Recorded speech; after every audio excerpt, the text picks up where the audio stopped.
Barney, the charismatic enigma here, and you are watching the Common Sense Ain't Common podcast.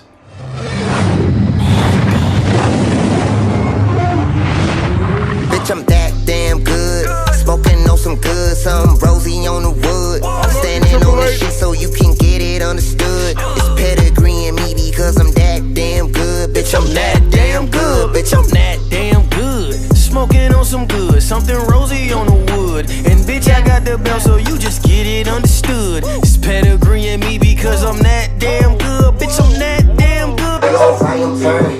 Big old wood, I'm burning. Big old, I'm yearning. big old, I put her in, plus you know, I'm about to give her that weight, yeah, she ain't that living like China, I'm on a strike, some referee, I put a ring on the Stephanie, me and the team is building a legacy, winning the gold separately, it's time to,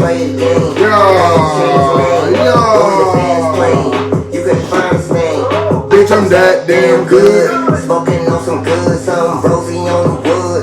Standing on the shit so you can get it. It was supposed to like coincide, but it didn't.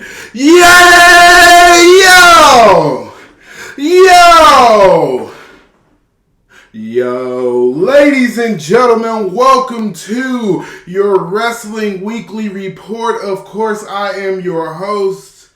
Can you see me or should I turn this ring light up? Hold on. Let me turn it up. I'm a little black. I ain't know if you can see me like that. I am your host, the illustrious, your role model. Don't play games with your boy, the Blueprint. Dame Don. Ladies and gentlemen, welcome. I do just have a couple tidbits I want to talk about here on this week's Weekly Wrestling Report. I want to know why Dave Meltzer's ratings mean so much to people. I want to talk about the Forbidden Door pay-per-view. I want to talk about these ridiculous Stephanie McMahon rumors. Also, Mandy Rose and more. So let's just jump right in. Firstly, let's just talk about this insane lunatic Cody Rhodes at the Hell in a Cell pay-per-view. Mad respect to Cody Rhodes for going out and doing this Hell in a Cell match when he absolutely did not have to, absolutely did not have to prove himself or prove this to anyone. When Cody Rhodes took off his jacket, you could literally hear like the arena go silent, like everybody's mouths dropped. And I know for me, I was just sitting there just looking at the TV like like there's no way this guy is going through with this match. And I guess word came out that the only reason Cody was actually cleared to do the match was because once a pec is already torn completely off the bone, it can't get any worse. So they figured he would work the match and then he would go off and get the surgery Thursday, which he got yesterday, which was successful. He did have a success-free surgery to retort a torn pec. He is looking at about 6 months. So that is the reason why he was cleared to even begin with, because they said you can't damage a completely torn pec even more. Like you can't tear it anymore. It's completely torn off the bone. His arm was legit 2 different sizes. I mean, this arm was so swollen. It was fucking ridiculous how swollen his arm was. He absolutely did not have to go out and do that, and he absolutely went out and killed it. He killed it. Every second of it, he killed. There is some people talking about Seth Rollins and how Seth Rollins is 0-3 to Cody, and how I think he's only won like 1 pay-per-view match this year, or whatever the stats they were putting out. But Seth Rollins is one of those people that no matter how many times he loses, Seth Rollins cannot be hurt. Almost like a Becky Lynch in a sense. People were really mad that Becky Lynch was fighting for the 24/7 title, but do you guys want new stars or not? That is a big-ass win for Dana Brooke. That is the biggest win of Dana Brooke's career, legitimately. If you can hear that, it is thunderstorming outside, absolutely pouring rain. So if you do hear that thunder or whatever every now and again, that is what that is. But Dana Brooke deserved this win.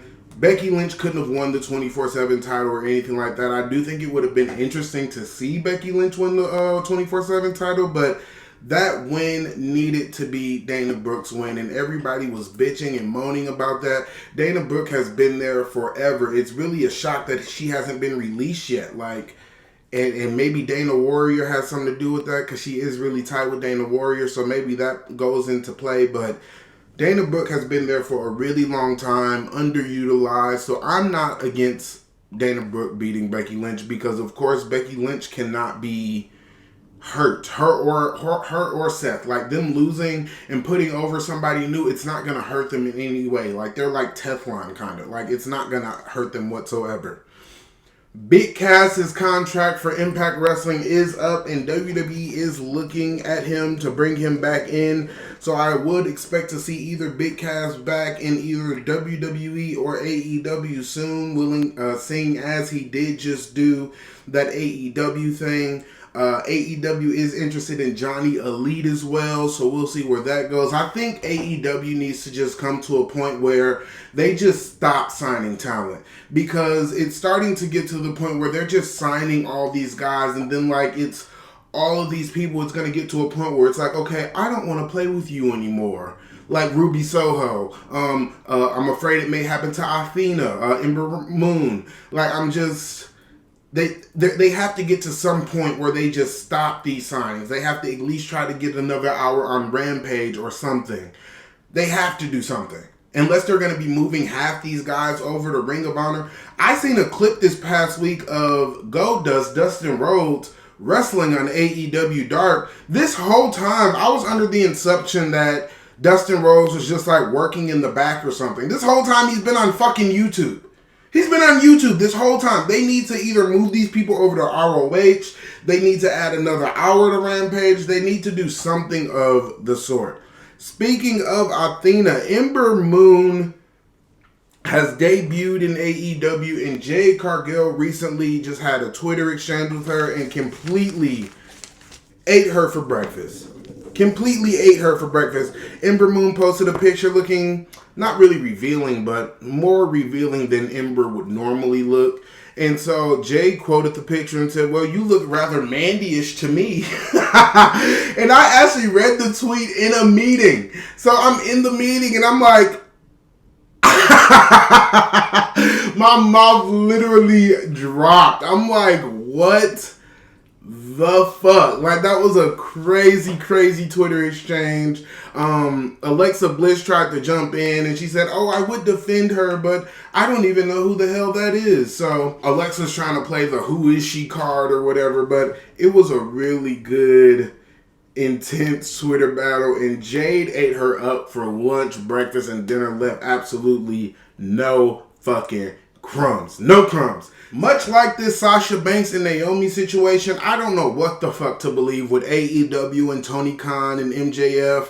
I don't know what the fuck to believe. They're saying that they want MJF taken out of all the intros and all of the video packages, and I read this morning that they want fans to think MJF has been removed from the company and all this other shit. And I feel like if they want fans to think that he's been removed from the company, have Dave Meltzer say it. Because everybody has Dave Meltzer up on this fucking pedestal. And let's just talk about it. I was going to wait, but we can just talk about it now. Let's just talk about it now. There's been these rumors going around with Stephanie McMahon of how the burying of Stephanie has come from the top and how everybody waited till she was gone to bury Stephanie McMahon. Of course, people are going to wait till she's gone to bury her. That's of course. Why would you bury her to her face? Do you want to be homeless? Do you not want to have a job? Dave Meltzer has making all of these different stories about how WWE this and WWE that, and then he just gave Cody Rhodes his what was that? He just gave Cody Rhodes and Seth Rollins a 5-star Hell in a Cell match. What? Who the fuck cares? That's what I want to know. Who the fuck genuinely cares? Why is Dave Meltzer up on this pedestal? Why does Dave Meltzer's opinion matter more than yours or mine? Why? And then all of this negative shit he puts out about WWE, he goes out of his way to spoil everything in WWE possible. And that leads me to, I'm starting to believe that it's almost deeper than wrestling with Dave Meltzer. Dave Meltzer is going out of his way to bury WWE. He is going out of his way to put out every negative story there is about WWE. He is going out of his way to spoil everything so that everybody can say it's oh so predictable. It is deeper than wrestling at this point. Did they deny you a job or something? Like, well, what is going on here for real? What is going on here for real, Dave? Who hurt you? Who hurt you? Was it Vince himself? What did they not let you come in and take pictures 20 years ago? Like, what is it? What is it, Dave? In that filthy ass fucking room, what is the problem? Please tell me. What is the problem? And then he gives these matches 5 stars and all these people go fucking crazy. Who the fuck cares? Who the fuck is Dave Meltzer? My goal right now is to replace Dave Meltzer. But on an even playing field for all companies, Impact, ROH, MLW, WWE, just be even. I want to take over for Dave Meltzer. Because Dave Meltzer is a fucking idiot. And everybody believes everything he says. I don't get it. I don't get it. I don't get it in that filthy ass fucking room. I don't get it, Dave. Who hurt you? Please. Alexa and Liv Morgan have been getting a lot of attention. It looks like people maybe want to see them in a tag team or they want to see them go against each other. I would definitely be interested in seeing them go into a feud and then kind of turn them into a tag team after the feud, kind of like they did Sheamus and Cesaro with The Bar. Speaking of Cesaro, there is rumors that Cesaro may be actually on his way back to WWE after being quietly released not long ago. He was released due to them trying to make him take a pay cut, and he wouldn't take the pay cut. So hopefully they give him the pay cut and bring him back, because Cesaro is one hell of a talent to lose. He is one hell of a talent to lose. But they could definitely put Liv and Mandy, or Liv and Alexa together like they did Cesaro and Sheamus, and definitely, you know, get these teams forming for this tag team title tournament.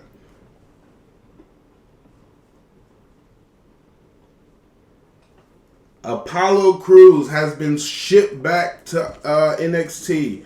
Apollo Cruz has been shipped back to NXT, and I really think that this is a great move for Apollo. I really think Apollo needs some type of rejuvenation. They kind of really haven't been using him. He did return without his Nigerian accent, so they may be dropping the whole Nigerian thing. I did read this morning, actually, that he is making the same money in NXT as he was on the main roster, and his profile has officially been moved to the NXT profile section of the site.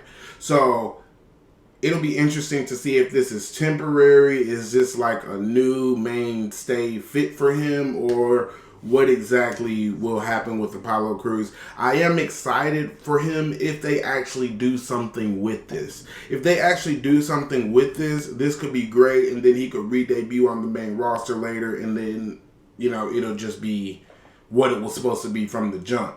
But if they just take him down there and have him lose to Braun Breaker and then nothing happens from there,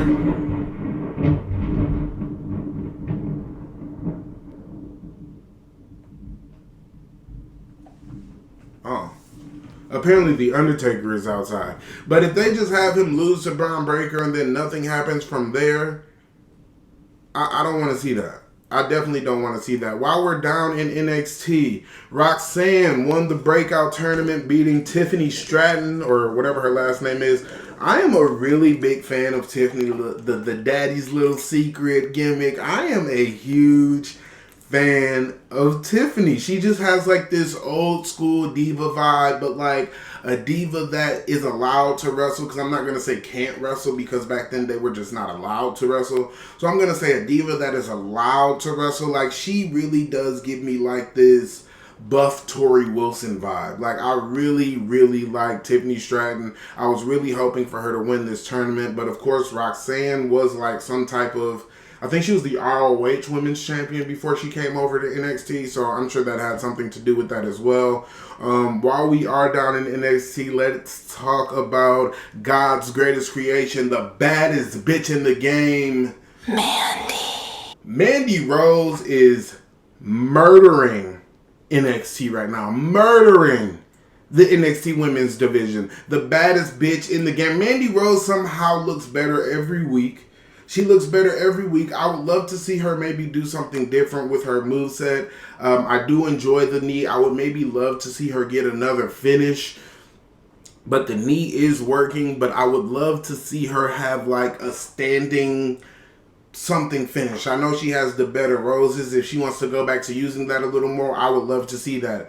I would also love if Charlotte Flair got like a standing finisher. That's random and off topic, but I would love if Charlotte Flair got like, maybe she can start using the hammerlock DDT that Andrade uses or something of that nature. But other than that, Mandy Rose has reinvented herself and is absolutely killing it down in NXT with Toxic Attraction. She has absolutely been on a complete another level. Shout out to God's greatest creation, the baddest bitch in the game, Mandy.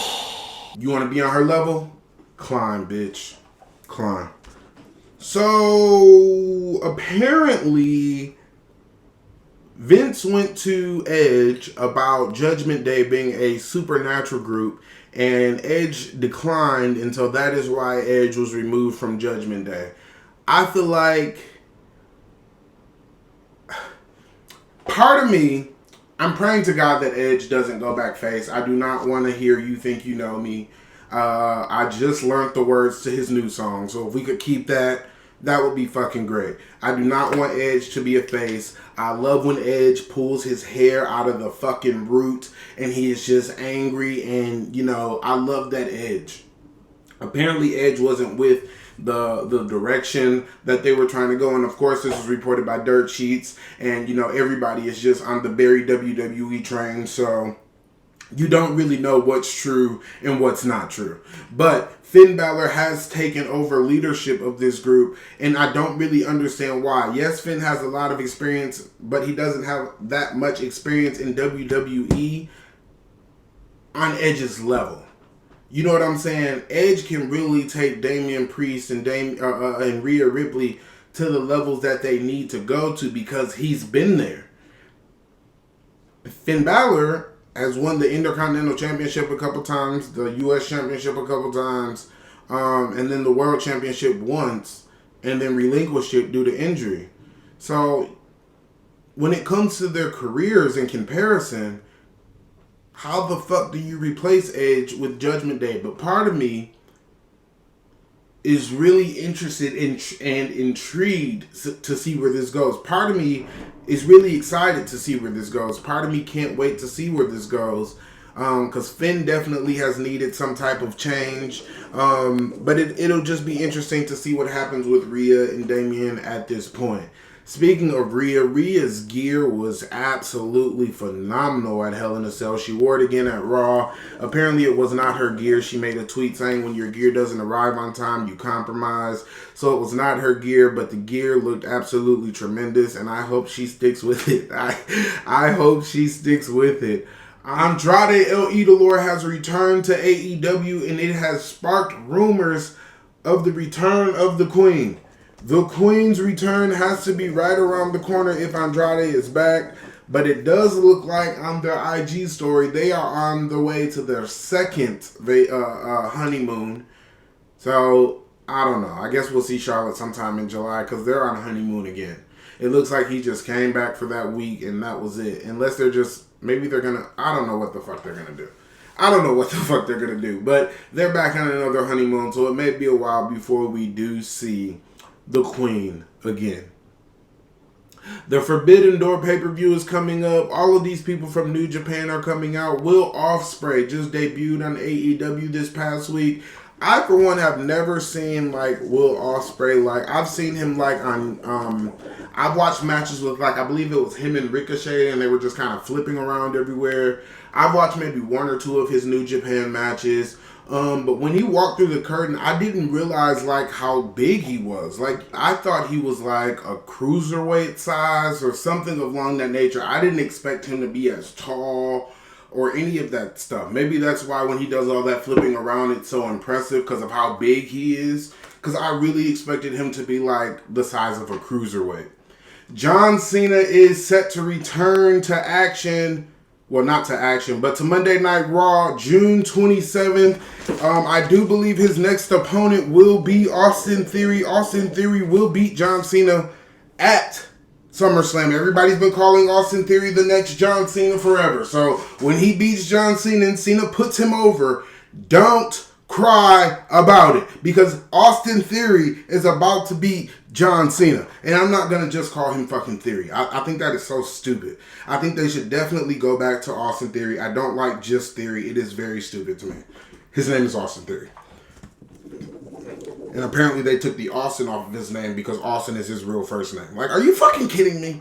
One of the last topics I have here before we go is Ric Flair is legitimately doing his last match the day after SummerSlam this year. He is legitimately having his last match. Nobody's able to stop him, it seems. He is swearing to God he's going to go off the top rope. Ric Flair is about to have another match in 2022. Can someone please get Jesus himself on the phone and tell Ric Flair not to do this? Please. Pretty please. One more thing. Maryse looked absolutely amazing this week. Oh my God. I used to be in love with Maryse when I was in the 6th grade. I remember she was doing this interview and they kept calling her Maryse.